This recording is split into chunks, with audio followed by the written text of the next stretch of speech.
Who's this? Oh, you're an entrepreneur? Oh, you're a real estate investor. Oh, you're trying to learn from those who did it. Well, come into the lab then. Put your white coat on, gloves on, notepad, and let's build, y'all.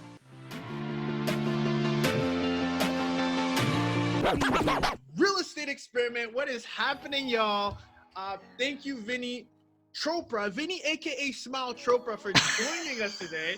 We have an interesting connection where I recognize the 925 number. You're actually out in California right now? In Bay Area, that's right. We have been living here for a long time. Oh my gosh, 39 years.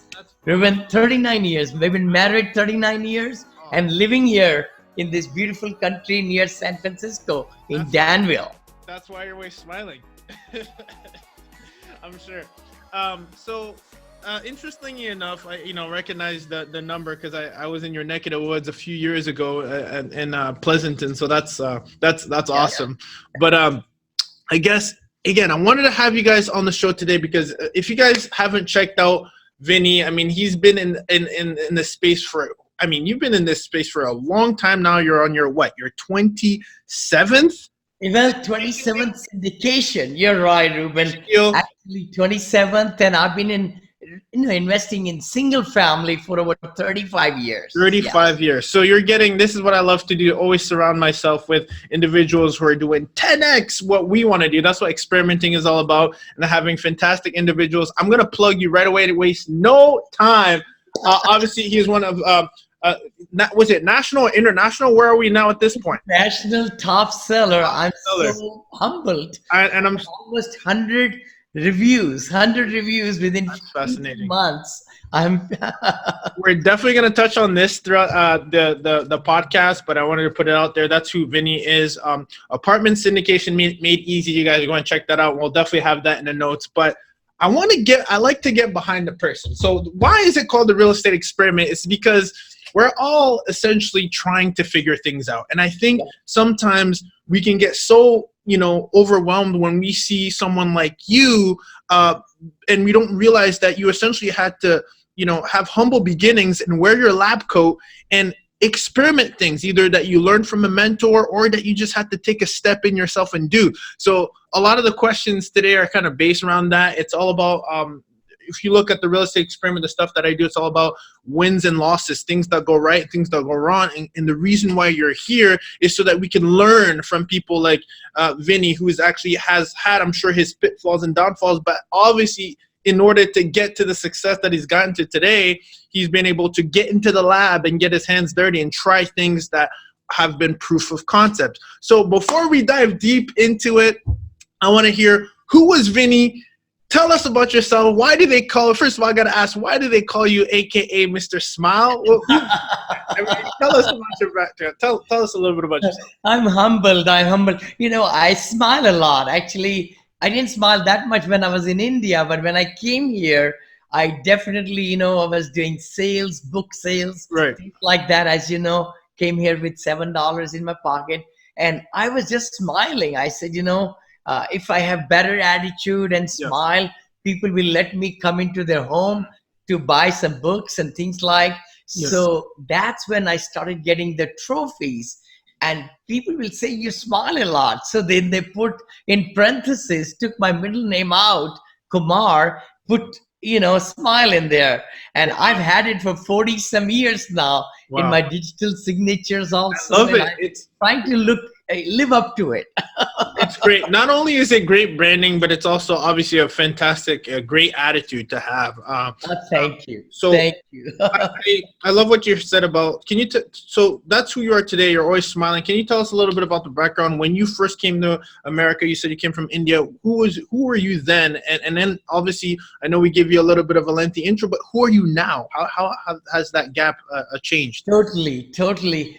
Ruben, I was a humble boy, 22, 23 years of age, didn't have much to fall back on, to be truthful. I was an engineer in India, mechanical engineer, and I came to do my master's.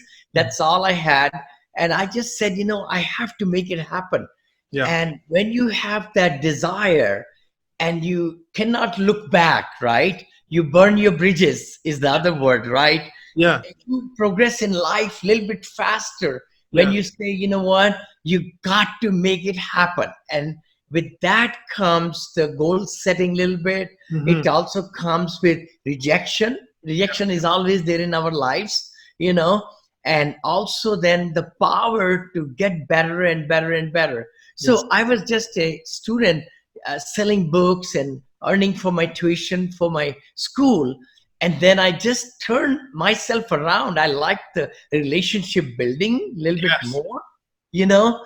And that's when I became a promotional consultant after I left engineering behind, which I really wanted to be. But I said, maybe I'm cut out for being outside in the open, I guess. So was it simultaneously? Because I know a lot of our listeners can attest to that. They're doing something that, doing what they need to do in order to make ends meet, or whatever that case might be. But you touched on this a little bit, and I want to touch on it because I think it's really important. You mentioned that you needed to make it happen. What did that mean for you? Was that freedom? Was that, what was that? Oh, well, to be truthful, at that time, what it really was in my mind was my uncle sponsored me and he paid $1,500 or $1,800 for my first semester of tuition at George Washington University. Nice. And I just didn't want to be a burden, Yeah. I just said, man, how can I earn some money over the summer so that I can pay for that next fall? So that was a big thing in my mind. Yeah. And one of my friends there said, Vinny, what are you doing for, summer? I said, I don't know. I just come here from India. He said, I made some money with selling encyclopedias, books, door to door. I said, I'll go with you.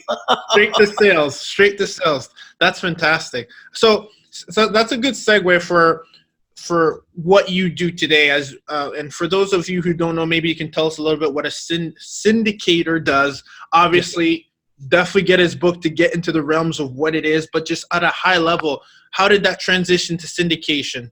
And tell us maybe what it is. Yeah. Totally, Ruben. Syndication, again, we were investing in smaller single family homes. Yeah. And it's good. It's good to get a kickstart on those. But then I became a broker in about 2004. That's 15 years back. Mm-hmm. And I wanted to scale up. Scaling up kind of always set in my mind, how can we do 2x, 3x, 5x, 10x, right? So syndication is the word which means pooling the money together. So from your friends and family, relatives, people they may not have the time and energy to invest in big commercial real estates. It's because you need more money to buy bigger deals, right? So that's what syndication is, to pool the money together legally and then buy larger volume or larger amount of real estate. Let's just say that. But you can even syndicate to start a business, which is done always, you have startups and all this. Yeah. Right. It's a great form to use in real estate, as we know. And I want to go back to talk about your first deal. It sounds like you started in single family, but maybe I think the gap that people are trying to close sometimes is, how do I go from single family to multifamily apartments? So how do you can you talk a little bit about that first deal and what that looked like for you? I would love to. Actually, from the single family, I went to buying 4 homes in one lot, by the way, in Bakersfield, California. Wow. And my thinking was, I can move these homes somewhere else later and build an apartment complex there. That was something. Land play. It's something. Then duplex was my another choice. I bought duplex also. We also bought a 4plex in Atlanta, Georgia. Nice. So we had homes all over the place. But then the first deal, I got it when I learned syndication, was 14 units building. Wow. 14 units only for $180,000. Pretty cheap. Wow. Pretty cheap in Texas. And so that was my first deal. It took me almost six months, actually. It took me back then to buy that. But then I was also working on 109 or 108 units building also. Simultaneously. Yeah, that's right. Simultaneously, it was like Monday I closed on 14, and on Friday I closed on 108 units or 9 units. Okay, so that's interesting because I think a lot of people might, oh man, like they're trying to make that jump, that step. So was the process the same for the 14 unit and the 108 unit? And I know you talk about it in your book, and I advise again everybody to go through it because you go very detailed of what's required. But for those of us listening right now, the experimenters, what was that process the same from getting a 14 unit to a 108 unit? It was, Ruben. The thing is, you always, when you want to buy 14 units or 10 units, you want to see where the incomes are, right? The rental income, Yep. what kind of residents are there, what's the physical nature of the building, Mhm. and also the inside. How is the inside each unit? How old is the boiler? How old is the roof? Yeah. How is the parking lot? So it was very similar for looking into 14 units for Yeah. me and my team. But then 108 or 9 units, it was a little bit more work because there were more units to inspect, more different things. And, we do also phase 1 study. It's Okay. called environmental study and all. But I would say the 14 units, we didn't have to syndicate because it was so small amount. We only needed 25,000, and or 25 twice, so 50,000 only to pay down. So we didn't really need that much syndication. But the 109 unit one, we did syndicate, and we syndicated to raise over $1 million at that time. Wow, fantastic! And so, essentially, for those of us listening, obviously, is it sounds like were you at the time always in California, or did you start in your market first? Because I know sometimes that's a big question as to where do I start and who do which we can dive in later. But go ahead. Totally, Ruben. No, I have always lived here in Mhm. the San Ramon, Danville area, and we have remotely been working for the last 14 years in Texas, in Georgia, and now in Florida. Fantastic. And I think with all the techniques we have in our power, the Google, and then of course, all these data services are there. You Yeah. can get so much information about the properties right where you are. You Yeah. can be anywhere in the world, and the internet and Google can help us get anywhere. Yeah. And then we hire local people in those places, to give us the pictures and things. Then I've been traveling maybe every 2 months. I've been traveling back there. But I believe in economies of scale, which That's is right. another thing we talk about. Yeah. So we bought several things in Odessa and Midland, like maybe 5 properties or 6 properties, if I remember. Wow. 6, I think. Then we went to San Antonio, Austin area. Then we bought over there 6, 7. Then I went to Houston. I bought 10 over there. You just let it snowball. Let it snowball. Yeah, yeah. So very interesting. So you talked about what I really like there is you talked about having. It sounds like you obviously have to have some kind of structure and a team structure, systems built in, Yes. and you talked about how we definitely have that today, which we can leverage. I want to go into your book a little bit when you talk about, and this is what I love is you talked about napkin listings, and I can't stress this anymore because I think there's this thing out there where we think that, hey, I want a deal and I want it to come to me. But I don't think people realize how much you need to be in the people business and create relationships. So do you want to talk about that a little bit? Because I think it's really important for us. People talk about let me figure out, let's get a deal. But really Yeah. what they should be saying is, what relationships am I forming? You want to talk about that a little bit? I love that. Totally, Ruben. I think the biggest thing was that I felt, because I'm also a broker, by the way, in California. I Right. never bought or sold anything at all, but I went through all their courses and everything. So I could relate well, but I knew that I want to build relationships Yeah. with the people who are going to feed me these listings, right? So Yes. that's what really the thing was. I went to the biggest powerhouses, I call them, in multifamily, Mhm. whichever cities I went to, I did research and I started building relationship. real estate or any kind of business is a Any business. relationship building business. Any business. That's the name of the game. Treating people right, building relationship, sending them articles, making sure that they are really, understanding you, what you want to accomplish. Mhm. And then also bringing the trust in their eyes, who you are, that you are not just there to waste their time. You are there to close some deals and so forth. And fortunately, in my case, I've closed on all 27 deals that I put them into letter of intent, we call it, Yeah. LOI. Yep. Right? 100% closing, Ruben, 100%. That's amazing. And then the good part is, what happened was when I went to Houston, that's when I discovered that one of my broker friend will text me the address of the property. And he says, Vinny, I'm just having a lunch with the seller and he's trying to sell that.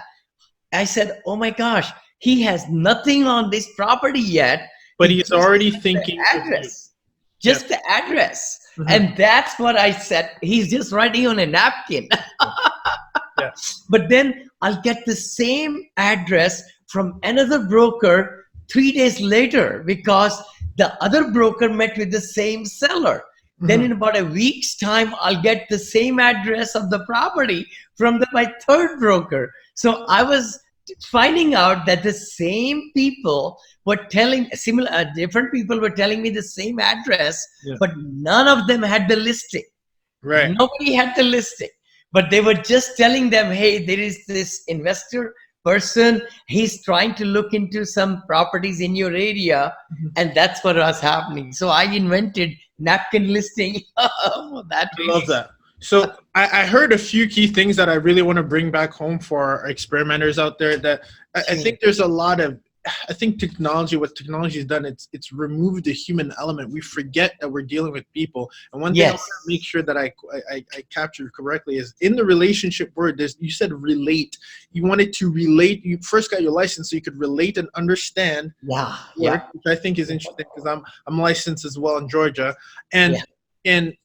So that's very interesting. And then the second part you said is actually building a relationship. There's no way around it. I think you mentioned technology earlier, how we can leverage technology to our best, with our best intentions to create those relationships. But at the end of the day, I don't know if you would agree, but would you say that you would pick building a relationship over any direct mail campaign of any sort out there? I would definitely. The reason is, see, the letter campaigns or texting campaigns, they're like, we are shooting in the dark, I mean, we are trying to get to the investors or the sellers. Right. Hopefully they are sellers and out of state sellers, we call them, or older, or who bought them like 7, 8, 10 years back, kind of segment of filters, right? Yeah. But then it has to have a 3 month, 6 month consistently, getting in front of them by through mail campaign or like that. I believe if people are going to be selling, they are going to be probably going to the people they know in that town who are specialists in it. Because, which are the brokers, correct? Yeah, exactly. The brokers, the realtors, the brokers, especially in multifamily, ARA, Marcus Millichap, Cushman and Field, Transwestern, those are big ones. Okay. So Marcus and those. So it's good to build relationship with them, because then if they start liking you, they start sending you good deals. Right. Because they also, like I see in my book, there are different levels. Oh, there is definitely levels. We start with the napkin and then we move down. Yeah. And you guys need to check out the rest, definitely. And again, on Vinny's book. One thing I want to touch on that you mentioned just now is I think it was really, really key what you said about the specifically the relationship. Mail campaigns take longer. Yeah. That is so true. You have to stay the course, because the seller may not be ready, because you're shooting in, like many darts. Yeah. Shooting many darts, and the response rate is pretty low.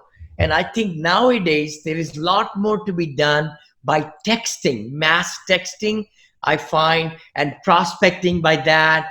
and so forth, you know. Yeah. But I think in my case, it has really served me well by building relationships with the brokers. Right. So if there's an experimenter out there who says, yeah, but Vinny, look at you. You got a beautiful book out. Everyone knows your smile.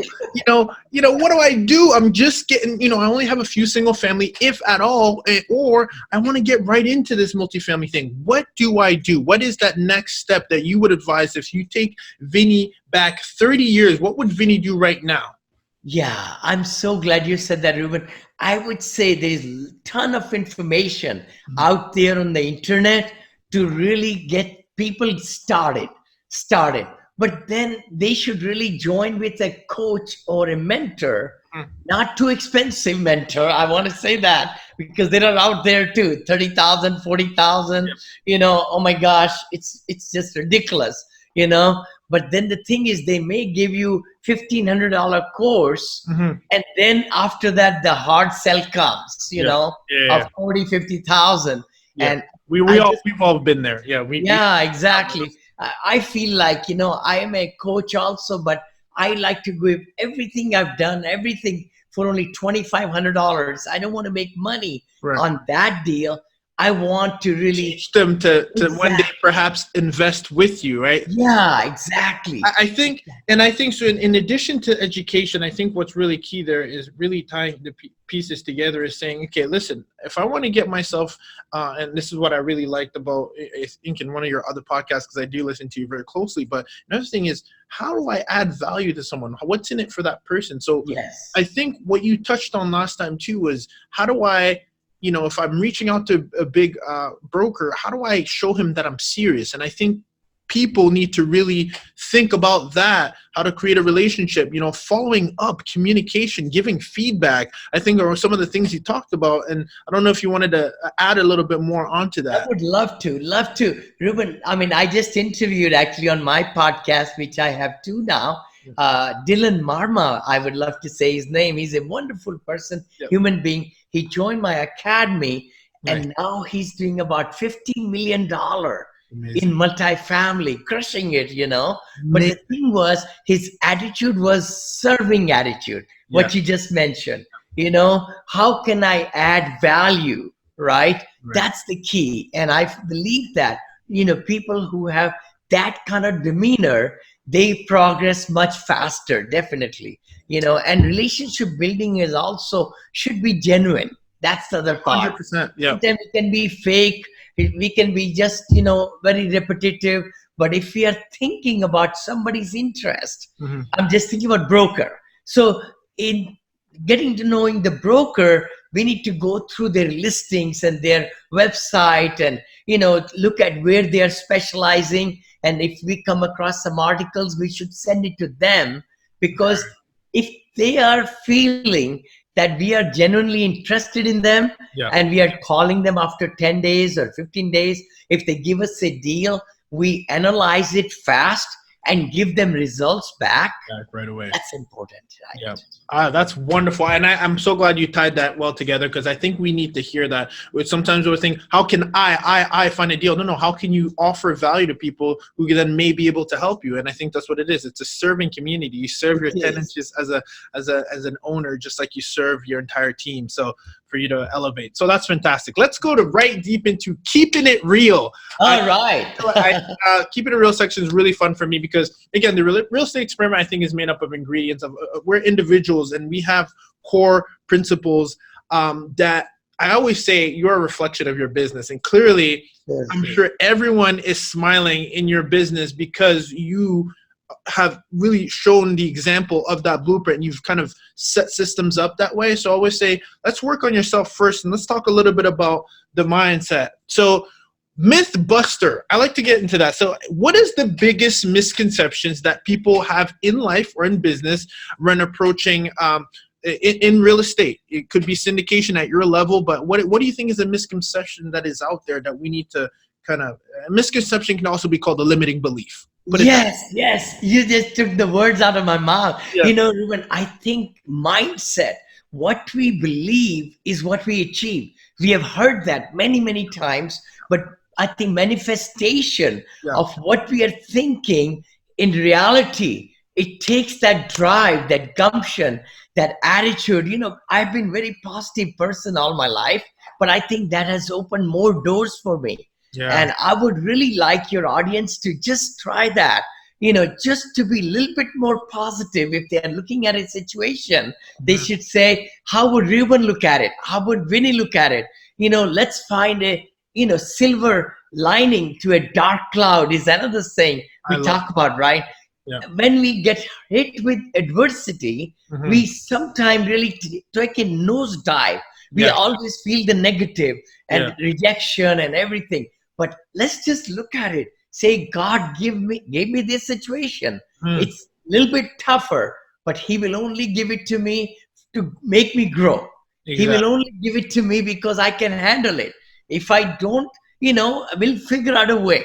See, some of the attitudes, I think, of mindfulness, of positivity, of also abundance. That's the other word. I love that. I love that. Don't think that I don't have this, I don't have that, I don't have this. Just try to live the life with no fear. Yeah, I love that. And I recently read, you have to look at things as not problems, but challenges. Because then you're going to switch the paradigm shift as to how can I solve this? How can it be done? So I really do love that. Totally. And keeping it real, we continue with what is the biggest mistake you've made in real estate? I'm so glad you're saying that. I think the biggest mistake, which I repented for many years, was to choose the wrong partner. So I really suggest to all my students now not to get into a big binding contract, to form a company, that the company has to be dissolved and things like that. But try to go into the deals as your own entity, and your partner go as their own entity, and then do one deal together at a time, then second, then third. Now, if there is something coming and everybody is fully understanding each other and they are equal partners, then unite. That's very good advice. So is that, again, we're no lawyers here, but that's more what, like a joint venture? Is that where joint venture and things like that? Also in real estate, please, do location. So that is the big one too. I made mistakes, not that many, fortunately, but in just one time. And then the due diligence is another one where I've made mistakes. If we don't look through the foundation or the sewer lines, or something about the roof or things like that, those things are very, very prominent, and they'll come to haunt you if you don't do proper due diligence. Yeah, and guys, in his book, and Vinny's book, he really talks about how having a general contractor for every, like, this is a very serious process. We're not spot checking either. We're going to every unit and we're doing our due diligence, because it's a big investment. And again, there's a lot of upfront money that you do put in, which I do love that you talk about, because a lot of people don't realize how much fees are associated with it, and it's something that obviously you factor back into the deal. But it's very interesting to understand the entire process of which you can definitely find in this book. I couldn't plug it enough. I'm sorry. With the reason why, because we can have a podcast for every section, and I would love to, but we. Thank you. No, really, the audio also is coming up now. Yeah. Audio version, we have already sent it to Amazon. They are looking through it, so that'll be good too. Your audience can listen it. I will definitely be having that in a lot of our show notes. So no doubt there. So. Let's go. Let's continue right into the best advice you've ever received. Okay. See, the best advice I would say was that what you want to become one day, you're becoming today. Oh my gosh. That really captured me about 35 years back. One of the best mentors, he passed away. He was a billionaire, and he said, Vinny, who you want to become one day, every day you got to take small steps. Small steps to become that person, because then only you will reach your goals and dreams and all the things. And that has stayed with me. I also believe in taking action now. Ekhart Tolle's book, right? Power of Now. Power of Now. That's Power of Now is amazing book. And I really believe we should not be really writing down a lot of things that I'll do this, I'll do that, I'll do this, I'll do that, or let me read this again. Yeah. But action. Yeah.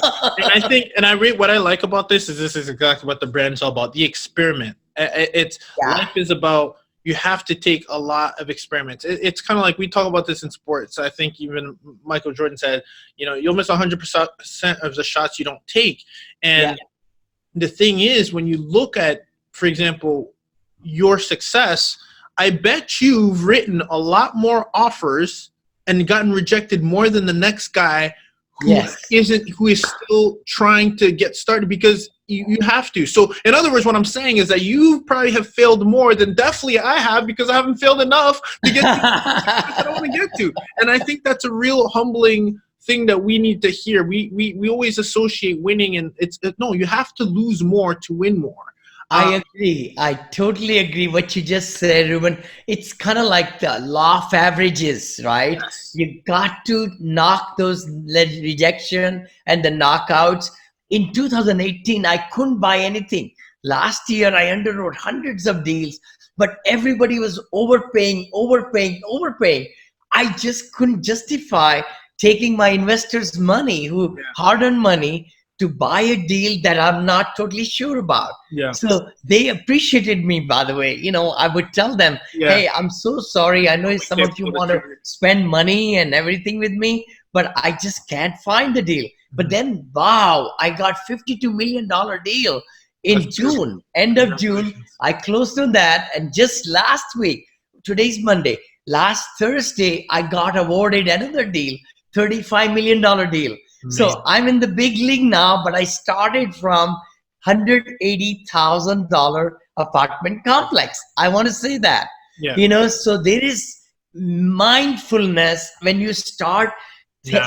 I have always believed, Ruben, investors are gold. Our residents are gold, because residents are living in our great communities, Monil communities. Our team members are gold.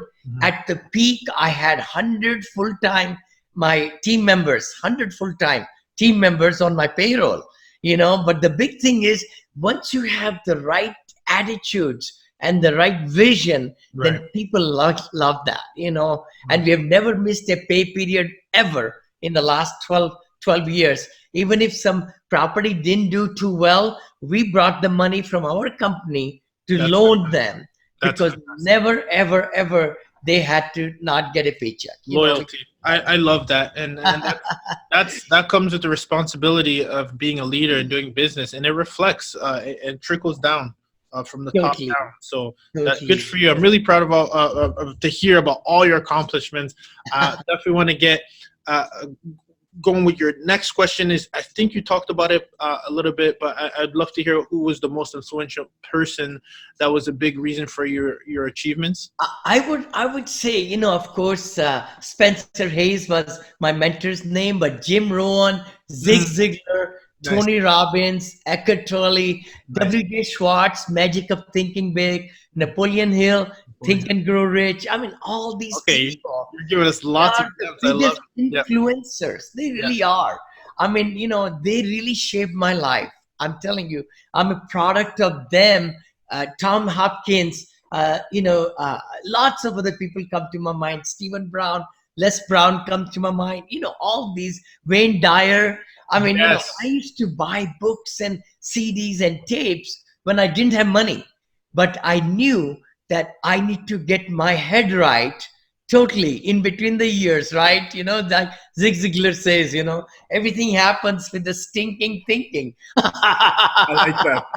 I like that. That word, stinking thinking, from the neck up. Yeah. The neck down, we are feeding ourselves so much, food. We spend so much money, but we hardly spend money from the neck up, from the mouth up.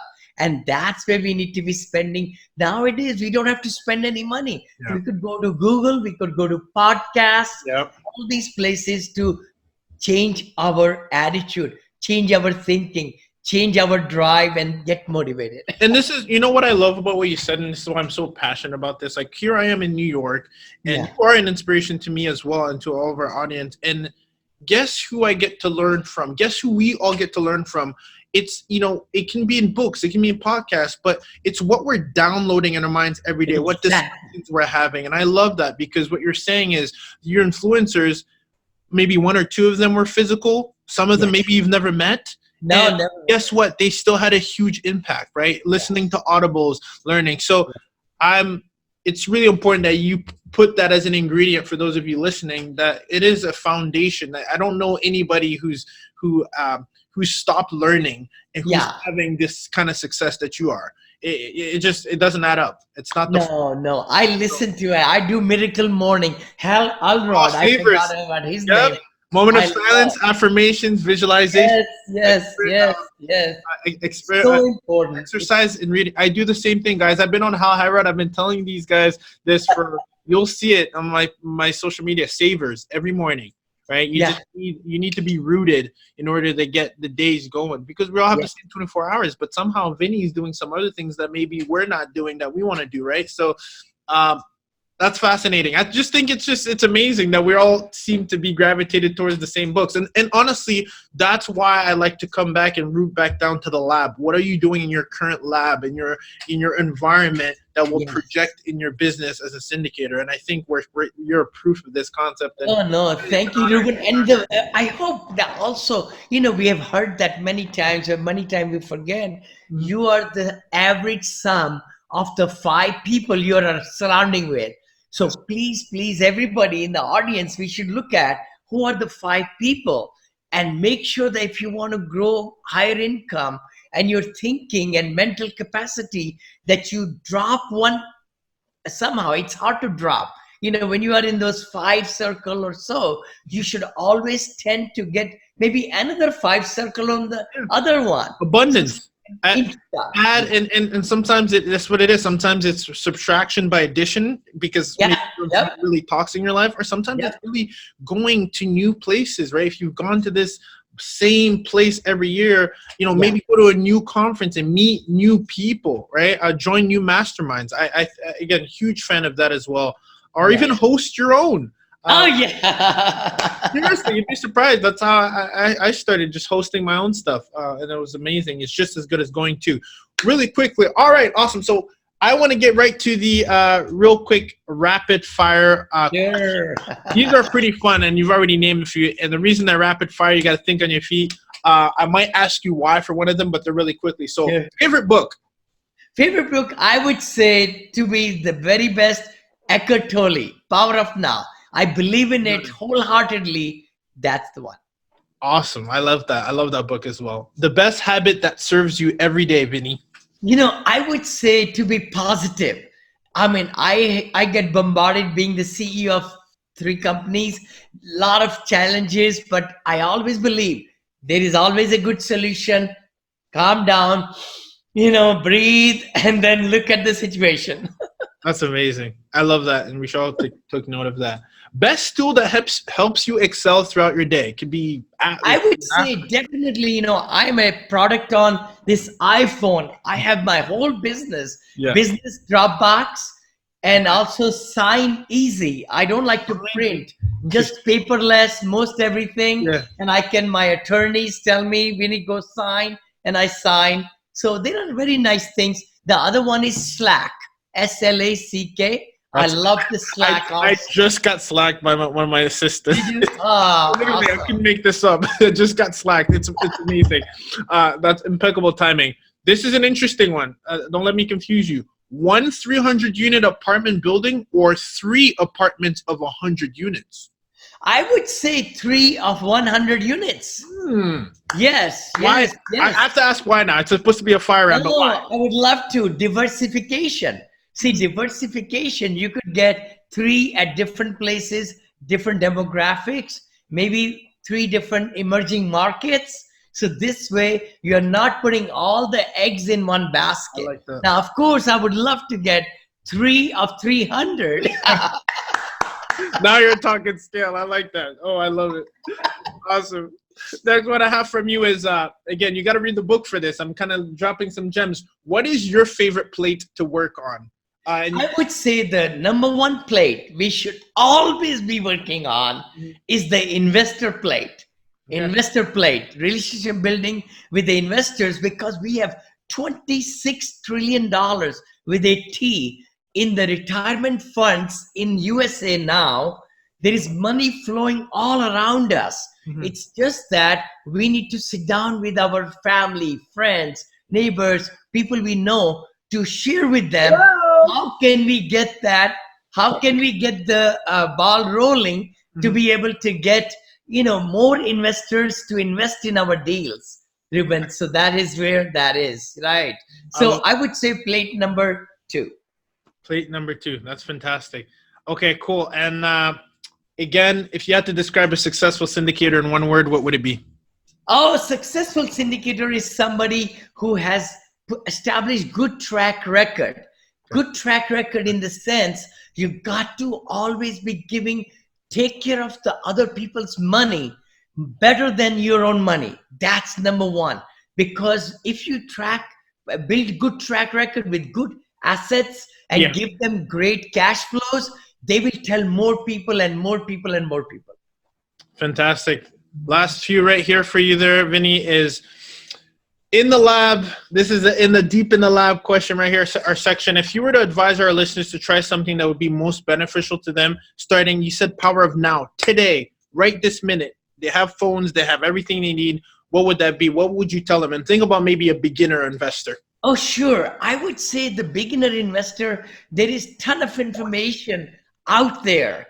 I can tell that, they could go, but they might get confused and they might say where to go. I would say, please get a mentor or a coach reasonably. Don't spend thousands and thousands, like $40,000. You don't need it, but find somebody good like me. No, I'm just kidding. Plug, I like that.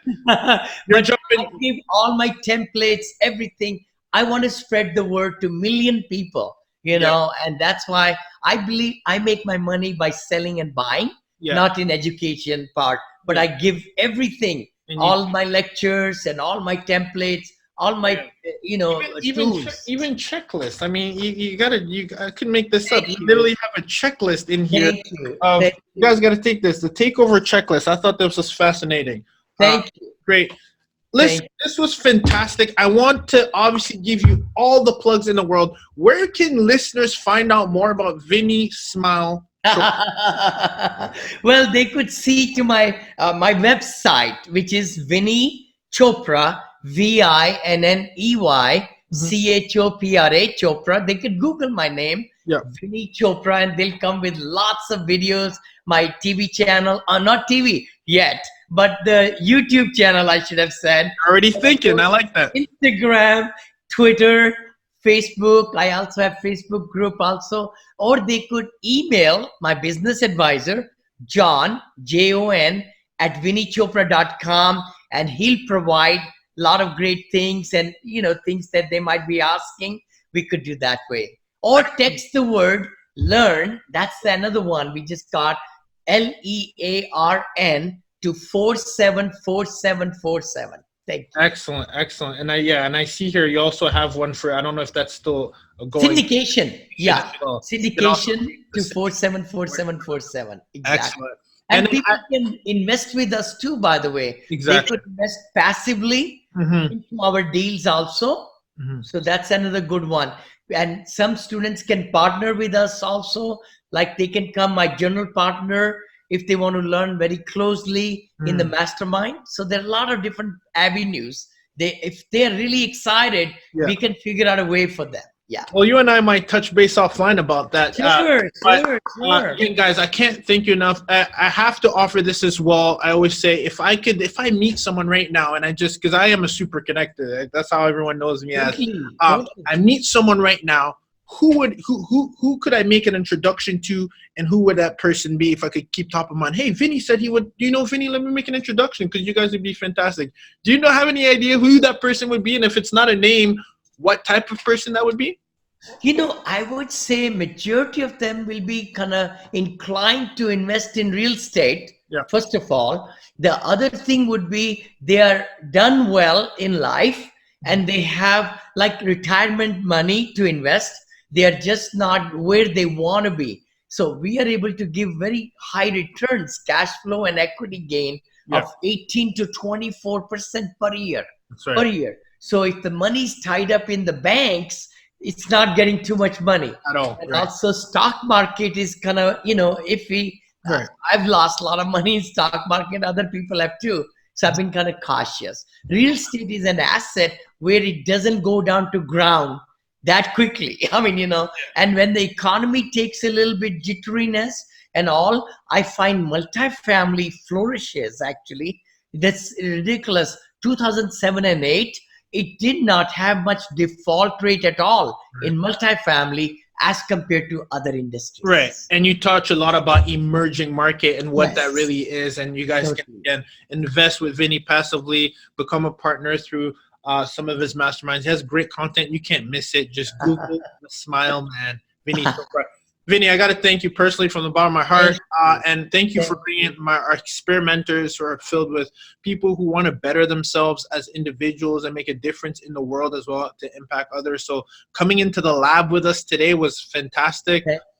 Again, this one's in the books, guys. Thank you again, Vinny, for coming out of California and here in New York. Thank you. But it was a great collaboration today. Your previous stomping ground right here in Pleasanton. We are in Danville. That's right. God bless you with Thank a you. great podcast. And if I can be of any help, let me know. Thank you.